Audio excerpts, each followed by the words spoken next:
Laterals, friends. Hey everybody, it's Jason Blaha here, and it's time for another Orc Mode workout. And we are easing into almost a concurrent training this week. We're going to go full-fledged into it next week and over the next couple weeks. But we went ahead and worked with a lot of triples today, and I started ramping my close grip bench back up. All right, so we're going to see the trend here. We're going to start separating the 2 days more and more in terms of rep ranges, right? We're going to have, at least for this coming block, we're going to have max effort days and we're going to have repetition days. Right, I'm going to have 2 of each every week, in addition to all my GBP and stuff, which is going to be separate, which may or may not get filmed. I'm obviously not going to film all the GBP because I do some of it almost every day. It would just be silly. But we slowly ramped up, and that's the thing you guys will notice with some of this. I'm not doing sets across. I'm doing ramping triples on a lot of this. We're just building up to what's going to be close to a max triple, a nice challenging weight. But we're still focusing on power on all of these. So even if you start with a slightly lighter weight, I'm focusing on compensatory acceleration, which means we're exploding the weight as hard as we can, which is what we want. That's what we need to do. That's the ideal scenario. Again, explosiveness. You want maximum muscle fiber recruitment on every single rep, right? That's what we're trying to achieve. That's what we're trying to accomplish.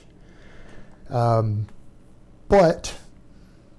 as you guys can see, today I went ahead and did 295 for a triple on the close grip, which is, we're getting respectable. That puts me at least, even after all this cutting, that's going to be a minimum of a 315, 320 bench, you know, again with the same technique.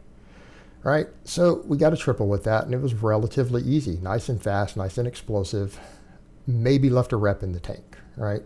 It was close to a max triple though, right? If I had thrown another 5 pounds on, that would have been a max triple. Same thing, we do the press and we kind of ramp the same way.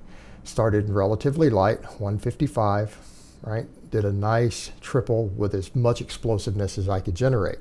That's to prime the nervous system. What we're doing on these earlier sets, we're still getting muscle fiber recruitment because we are exploding with the weight. And people need to remember that. Compensatory acceleration equals muscle fiber recruitment. It equals muscle fiber recruitment. And so we're going to deal with that a lot more on the dynamic effort days, but we do want that to carry over to our max effort type days also. And people need to understand that other than when you are doing straight higher rep repetition work, compensatory acceleration is your key to muscle fiber recruitment. If you want to grow muscle and thickness with lower reps, bar speed is actually relatively important. So 185, got a triple, with a pause on the chest on each rep, and I take a deep breath at the bottom. The breathing is important. That's something you guys are going to see that I'm going to talk about a lot when I get over to some of those lateral raises, because everything is about breathing. Everything is about bracing. We want every exercise to engage the core, right? And breathing and bracing are important to that, and that matters a hell of a lot when we start talking about these big exercises. Now, the rows I did sets across. Same thing, it was all about explosiveness, all about compensatory acceleration. Now, this is a weight you guys have seen me do 5s with, but a little sloppier. But we're not worried about that. We're coming in and I'm trying to just explode the weight for triples as hard and as fast as I can. Trying to knock the breath out of my chest when it hits. You guys can already see it's already bringing those veins out. And no, we're not going to necessarily do bicep work today because I did 4 sets of cheat curls on my squat day, and then by adding these rows in, that's plenty of bicep work for the first half of the week, because you got to remember we're going to do higher volume rows towards the end of the week, and we're going to do the cheat curls on the volume squat days and stuff, also volume squat and deadlift. And that leaves me a little room for other stuff like extra shoulder work on my upper body focus day, because that's a lot of what we're doing here. It's realizing that things like delts and biceps are really the only reason power lifters don't look as big as they really are. A lot of strength athletes, some of them don't. And it really is those minor, smaller muscles. Like no one, if bodybuilders weren't pinning tons of stuff into those muscles and doing extra work for them, no one would think strength athletes are not bigger than bodybuilders. At least when drugs aren't in the mix. Then we did the floor press, same principle. This time though, we're really focusing on coming to that dead stop, because what I'm trying to do is get that power from the bottom, right? We're removing the leg drive, right? Removing the leg drive, because I was using leg drive on the bench for those who noticed. That's the reason it looked almost touch and go, is because I was sinking it into my chest, which will count as a pause in competition and then using a leg drive so that that whip never fully comes out of the bar because the leg drive is driving it back up. On this, we're making sure that we're coming to a dead stop at the bottom. All right, coming to a dead stop. And yes, I use the same plates I did for my pin leg rows because they were already there. I already had them down. I didn't need to re-rack them. So normally I'd use the blue plates, but I do them back to back.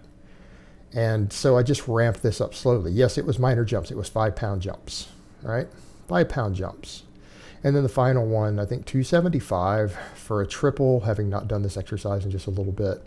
Close grip, dead stop. I think it's pretty good considering I had already done a pretty heavy close grip bench and pretty heavy press. So this is my fourth big heavy compound today, right? Fourth big heavy compound. You guys seeing a trend here?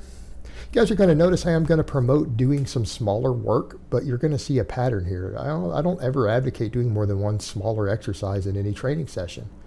And we've gone to 4 days a week just so that we can get more overall volume in, right? You don't need multiple small exercises. Find the big movements.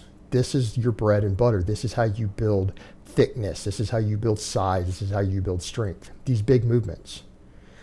So I'm doing four big movements before we get to this small thing. Now, I know this is a heavier day and I tell you not to really mix rep ranges, but if we're going to deal with a smaller muscle that isn't going to be worked the same, meaning side and rear delts are not getting a lot of use through the week. They are on the rows and stuff, but the rows are an exercise we don't care that much about performance on, right?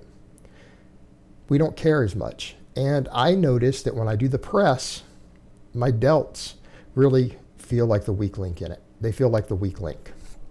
And if we want to look like an orc, what do we need? We need delts. We need big boulder shoulders. And we're going to get a lot of that from the press and the rows and stuff. This is just adding in a little insurance with a smaller movement. And let's come back to the other point. We're only doing one small movement. It's also a core exercise. Here's what I want to emphasize to you guys. Laterals are very dangerous. In fact, this silly little ass movement, the way bodybuilders do it, actually injures you. It actually injures your shoulders. And that's because they turn that pinky up. That actually crushes the glenoid in your shoulder joint. If you want to work more side and rear delt, just bend forward a little bit. You see how I'm bent forward just slightly? That takes the front delt out of it more and puts more of it further back. So this is massively recruiting your traps, side delts, rear delt to a large extent. Also, because I am doing the one side at a time way out, this is direct oblique work. That's why I almost have to balance brace on the other side. I am taking a breath at the bottom each time. Why? I'm using that to power through it. We do that to increase neuromuscular efficiency.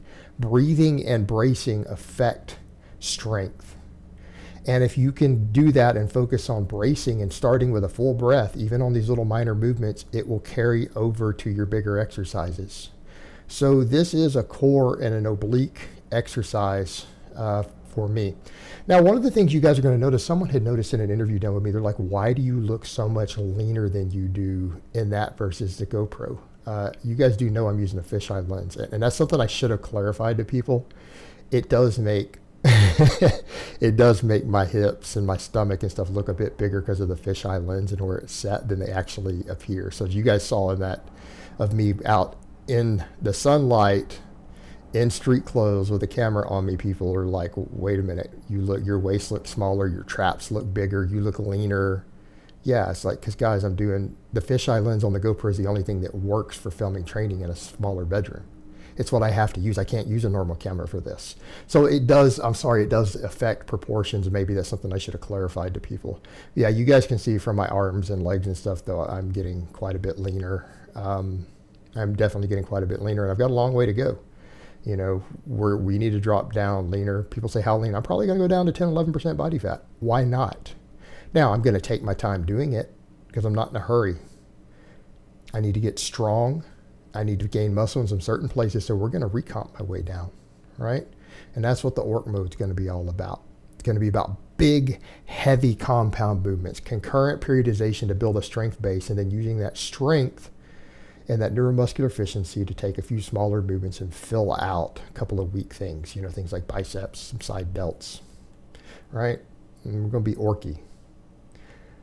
And again, only one small movement done. That's it. That's all we need at the end. One. All right, guys, but that's really all I have to say on that today. I hope it's been informative, and I will talk to you guys next time.